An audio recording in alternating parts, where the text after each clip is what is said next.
नमस्कार शेतकरी मित्रांनो. काही शेतकऱ्यांनी मला शिमला मिरचीविषयी असं विचारलं का लागवड करण्याचा वेळ आणि टाईम कोणती योग्य राहील. तर मला असं वाटतं डिसेंबर जानेवारीमध्ये जर तुम्ही लागवड केली तर पुढे फेब्रुवारी, मार्च, एप्रिल, मे, जून पाऊस चालू होईपर्यंत आपण तोपर्यंत त्याचं उत्पन्न घेऊ शकतो आणि चांगल्या पद्धतीचं ॲव्हरेज काढू शकतो.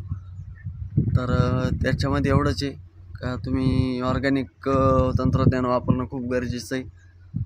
आपलं आता कंटिन्यू 12, 13, 14 वर्षापासून आपण डोबळी करतोय. कंटिन्यू तुम्ही वापर व्यवस्थित प्रमाणानुसार केला तर तुम्हाला 100% यश मिळेल आणि चांगल्या पद्धतीचा क्वालिटीचा आणि जास्तीत जास्त उत्पन्न आपण त्याच्यातून घेऊ शकते. फक्त त्याचा वापर करणे, जास्त केमिकल नको, केमिकल बंदच करणे हे आपलं. आपण जवळजवळ 5-1 हजार जाळ्यांपर्यंत आपण ॲव्हरेज काढतो 4-5 महिन्यामध्ये. 1.5 बिघ्याला 2,500-3 हजारापर्यंत अशा पद्धतीनं आपण ॲव्हरेज काढतोय आजपर्यंत. तर तुम्ही या पद्धतीनं जर केला तर आपल्याला 100% त्यामध्ये यश मिळेल. पण 12-13 वर्षामध्ये उत्पन्न घेत असताना मार्केट जवळजवळ 150 पासून तर आपल्याला जवळ 500, 600, 700पर्यंत कमी जास्त होतं. पण अशा पद्धतीचे बाजारभाव भेटतात आणि तर आपल्याला 150 पासून 600 रुपयापर्यंत रेट भेटतात. तर कधी एखाद्या महिना कमी असतात, काही महिन्यात वाढून पण जातात रेट.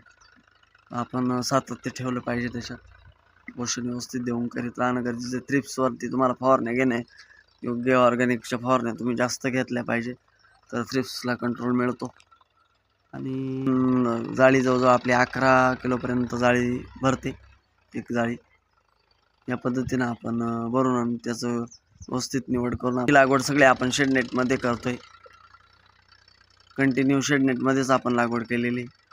मागील 12-13 वर्षापासून आपण डोबळीचं लागवड करून उत्पादन जवळजवळ 90% आपण यशस्वी करतोच आहे.